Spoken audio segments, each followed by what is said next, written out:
Let me ask you a couple of questions about Israel's national security. What is the most pressing threat to Israel's national security now? Is it the possibility that Iran would get nuclear weapons?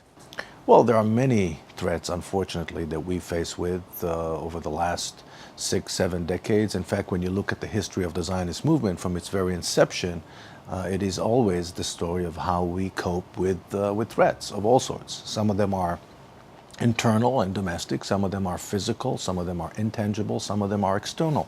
You mentioned the Iranian nuclear threat. Iran's threat is not only physical, it is also conceptual. Here's a country, it's a member of the United Nations. There are 193 members at the UN.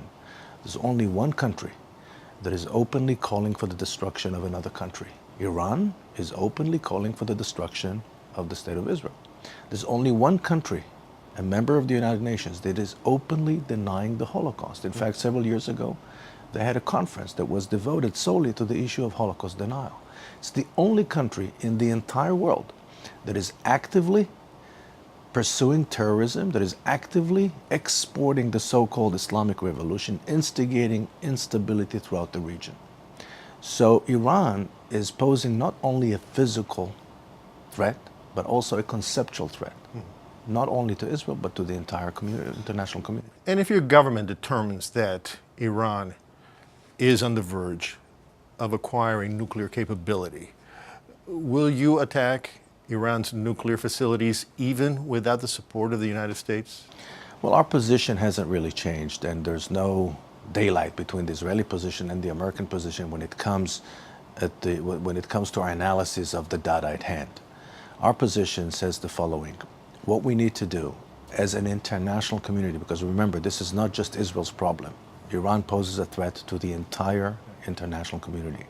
What we need to do is a combined effort that on the one hand imposes strict, biting, effective, crippling sanctions on Iran and its economy and its financial system and financial structure.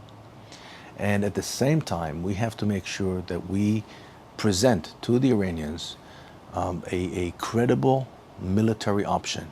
It has to be on the table at all times. Why?